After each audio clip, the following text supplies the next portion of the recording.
Guys, it's Rich with day number 6 of the 77 question Witchy community tag.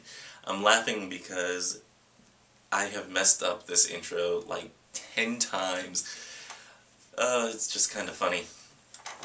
Every time I start to record, or every time I start to say what this video is, something else completely different comes out.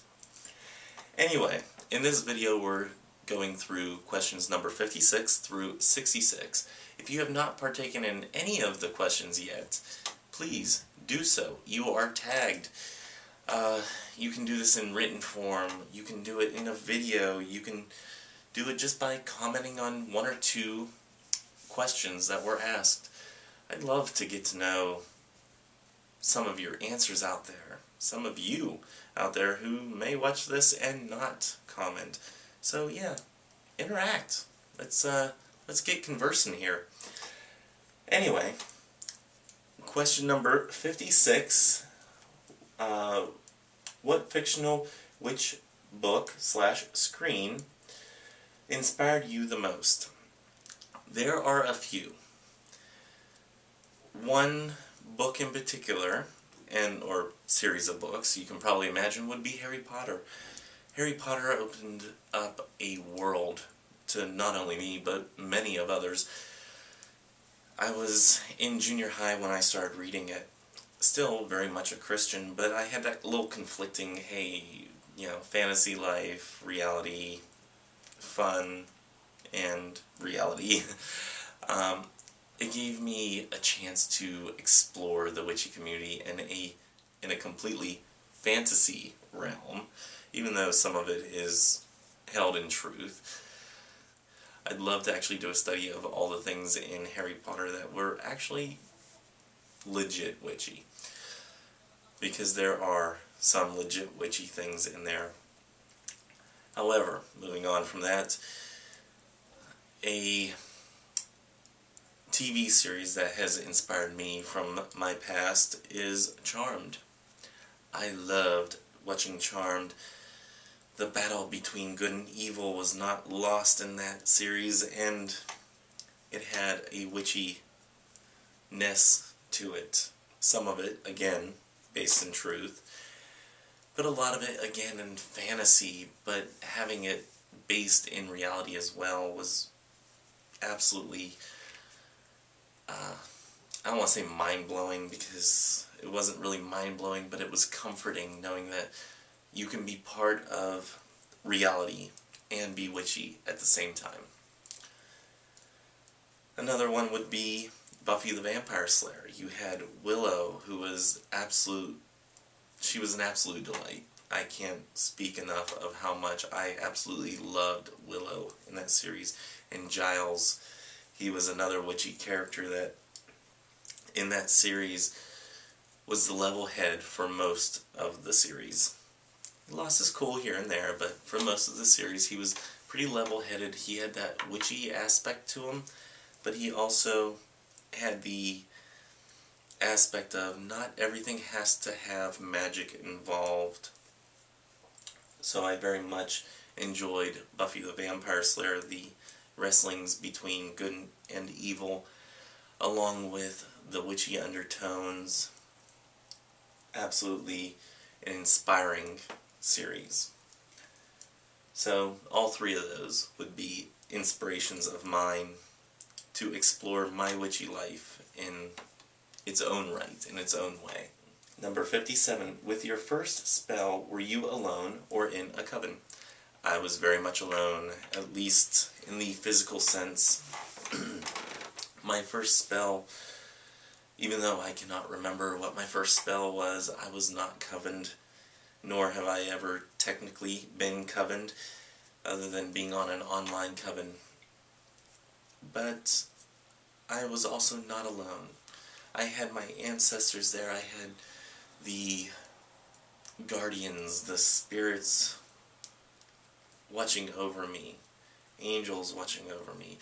Whatever you envision being out there to watch over you, I had beings watching over me of some sort. So in an essence, I was not alone. I was very much not alone. But in the physical sense, I was very much alone by myself, exploring my path and what it meant for me, exploring my budding practice, as it were, very much in the physical sense, alone. Number 58. What is your favorite candle, incense, scent for magical purposes? I don't really have a candle scent for magical purposes. I love all candle scents though, but I don't usually use scented candles in magical workings. I do, however, love incense. I love burning herbs. Different scents give you different feelings. They give you a way of connecting with emotions in a different way. One type of herb that does that for me, and particularly speaks to air, the energies of air, the element of air, and the energies that for me come from the east, would be juniper berries. I absolutely love juniper berries and the way they smell. However, my absolute favorite would be dragon's blood. I love dragon's blood resin. For me, it takes me back to junior high whenever a friend had dragon's blood oil, and I would get a whiff of that and it would just give me that energetic feeling of comfort, of being in a safe place. So for me, dragon's blood actually ends up in everything that I make. It also gives a boost to everything that you mix it with, taking on those other energies and just giving them that little extra kick. So with that, I love dragon's blood. There are two others that I want to mention that are, I guess, kind of honorable mentions. Myrrh and frankincense are absolute favorites of mine as well. So mixing all of those in a certain way, other than juniper berry, because I wouldn't put juniper berry with frankincense or myrrh, usually. Sometimes I will, but usually I like to burn them individually and meditate on the individual aspects of the scents. But smelling them either by themselves or in a mixture, absolute delight. So for me, those are my favorite magical incense, magical herbs to use in incense, I guess you would say.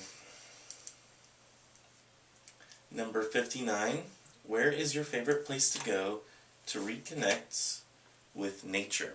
And I spoke about this on another video on the 77 questions. Cemeteries are an absolute favorite for me to connect with nature. Like I said before, whenever you're in a cemetery, nobody really bothers you, unless they know that person too. But I like to go and just sit at a cemetery, just be one with the nature that surrounds that cemetery, especially if you go to one that has a lot of woods. I love being there, connecting with that nature. And if you think about it in a way, that would be the perfect place to go, at least the way I envision it, to go for nature to encompass you, to take over your being. It very much takes over the grave sites that are there, eventually consuming the deceased in itself. So the deceased are becoming one with nature, as well as me being a living entity, being one with the nature there. I love the parallels of it. And it's actually something that I just recently started to think about when reading over these questions. I'd like to give a little bit more thought to it. And it actually might end up being more of a part of my practice than it has been in the past, going to cemeteries and connecting with that visualization of nature totally surrounding me and encompassing all of who I am during that meditation in that space. So Let me know what you guys think on that one, because that one's actually something I'm thinking more and more about, and giving a lot of mental energy to it. I'd like to get other people's thoughts on it. And now we break for coffee. Guys, I have to tell you that I had to make a special coffee run today. I also picked up more yarn and everything too, so kind of yarning it up, I guess. But I was going to do this video before, and I didn't have any coffee, and that was just not acceptable. Anyway, question number 60. Do you believe in fantasy creatures such as unicorns, gnomes, elves, fairies, etc.? Absolutely. I think that what really gets in the way of us communicating with some fairies, unicorns, elves, dwarves, what have you, I think what really gets in our way whenever talking about that is that we're constantly told in this world that they don't exist. Whenever we start to break down that notion of them not existing, we start to notice things more and more, such as things showing up or things missing. We notice little tiny footprints or things moving around, you know, stuff like that. We start noticing that stuff whenever we start breaking down that wall of they don't exist, they can't exist. So, yeah, I do believe in fairies. As for them existing on this physical plane, I'm not completely sure of. While they may, and while I believe they do very important works out there for keeping nature in balance as far as fairies go, I'm not sure if they are completely on this plane of existence. I think they move around from realm to realm, but another topic for another time, because I actually want to do a lot of research on fairy work, and one of the people that I follow on Twitter actually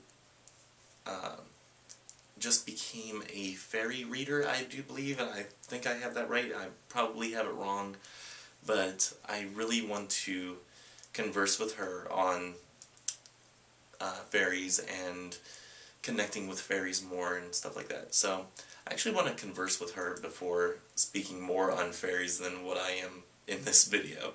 So yeah, something I'd really like to explore more. Number 61, do you believe in ghosts/spirits? Absolutely. For somebody that works with the departed, for somebody that works with his ancestors, how could I not? I absolutely love to connect with spirits. I was talking with Claire on her video, and I said, you know what, whenever you have spirits constantly coming to you, sometimes you just need to say, hey, what do you want? What are you looking for here? How can I help you? And even though I don't have an immense connection with spirits, that I don't have them always coming towards me to ask me to help them out, I do tell spirits whenever I notice that they're there, that they are welcome to come and ask me to either give of a little bit of energy, to give of a lot of energy, if they need it for connecting with their family, connecting with their friends that are on this side of existence. I tell them that, you know, I will help them cross over if that's something that they wish to do, stuff like that. And I've also told them that they need to leave a place if it needs to be done, if they have ill intents. So, spirits, ghosts, yes. I very much do believe. Number 62. Would you ever teach the craft? Would I ever teach the craft? I would have to say yes. I would teach the craft, but there are problems with that. For one, I come from a Christo-Pagan view. Many of the people that want to be taught the craft are, let's face it, more on the pagan side, or more pagan-ish than I am, even though I have a lot of, and by a lot of I mean a ton of pagan undertones to me. I also have that Christian side that a lot of people don't appreciate, that they don't understand. And that's something that they have to deal with. And I make no excuses for it, so teaching the craft would be kind of difficult for me. Also, on that same wavelength, I would have to say that teaching the craft would be difficult because I don't know everything. And for me, a teacher knows everything. They know all the little details of something. I don't think I know enough of one particular thing to teach on that one particular thing. I can definitely teach the basics, but teaching something in depth, it's a little bit more difficult for me to say yes or no, I would teach it. But would I ever teach it? Yes. Would I have enjoyment in teaching? Absolutely. Do I consider myself kind of a teacher now? Yeah. The Christo-Pagan series is one of my endeavors to attempt at teaching. I have other projects that are in the works that I have not announced officially. I have other prospects in life of what I would like to do as far as the teaching aspect that I have not announced publicly, that I will announce in the future whenever things are more thought out and well-rounded to completion. But as of right now, not ready to share yet. Number 63. What, if any, legal herb do you use for moods? Again, this goes back to my favorites. Ones such as juniper berry give me that feeling of being protected, however, also light and airy. Gives me that ungrounded feeling just a little bit. Kind of like I'm a kite in the wind. Being grounded, but not necessarily grounded at all. Also, I want to address the different moods because there's more than one type of mood to be in whenever you're casting spells or even in meditation. For me, moods such as being in that intuitive mood, that psychic mood, would be mugwort. I love mugwort. I've made mugwort tea. I've actually smoked mugwort. I love the smell of mugwort. It's that very earthy smell to me. But that one is good for, at least for me, intuitive works, your divination works, stuff such as, tarot or pendulum work, connecting with spirits in one way or another. Absolutely love mugwort in that essence. For something more ritualistic, I would go for frankincense and myrrh, as they have been used in many rituals from many different religions, and for many millennia it's been used. So, yeah, frankincense and myrrh for the ritualistic ceremonial aspects. I would definitely use those. So, yeah, there are a lot of different scents for a lot of different moods. Sometimes I like to just pull out an herb, put it on a charcoal disc, smell it, and see what mood comes to me as well. So, for me, just about any different herb gets me into some sort of mood. Number 64. What is the most recent spell/ritual you have done? Slight detail, please. Now, I don't usually talk about spells that I do that are recent. only because usually until they come to fruition, I don't really want to talk about them because I don't want to put it out there like that. However, the most recent, I guess, spell that I have done was actually a crystal grid that I did for a friend of mine who was in the hospital, was having lung problems and blood problems. So I did a crystal grid for her, and I combined it with a positive affirmation that I have not burned, and I don't know if I want to burn it. However, that would be the most recent spell that I have done. As far as ritual, just the rituals of being in that moment have been the most recent rituals that I've done. Just experiencing that time, that space, in that place. That, for me, would be the most recent ritual that I've done. Nothing specific, nothing ceremonial about it, just being there in that time and in that place. So, number 65. Do you have a happy place you go to during meditation? Oh, do I ever. This place that I go to, I call my astral altar. I go there during meditation at any time, whether I have a working to do on the astral plane or not. I love going to this astral altar, just being in that space. For me, it has all the elements there. It has all the tools, all the herbs I could ever need. It's actually outside.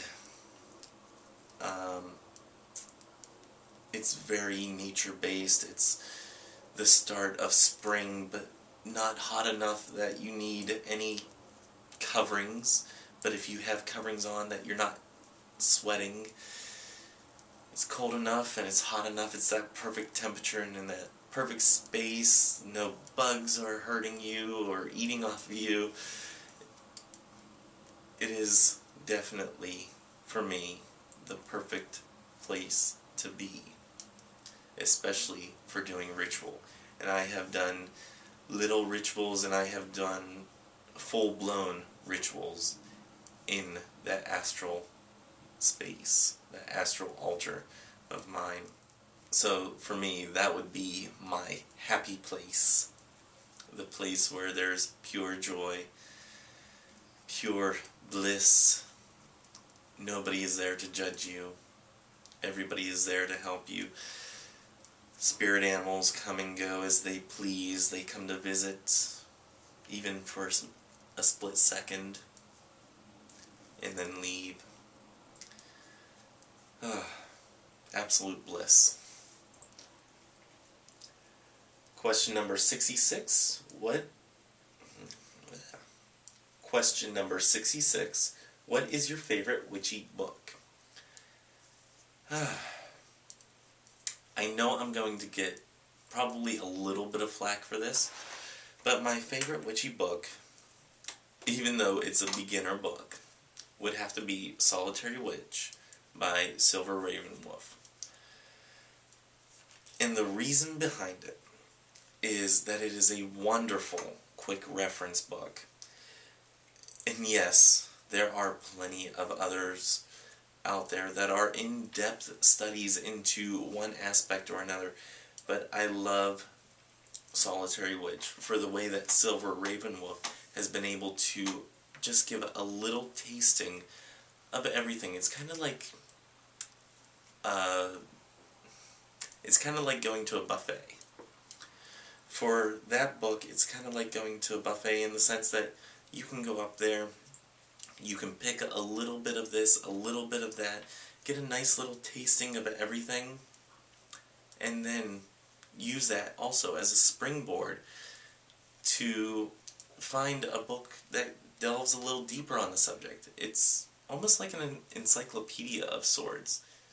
And I'll explain what I mean by that too, is that I'm not really well versed in sigil magic. I've studied it a little bit, but not really in an extensive research.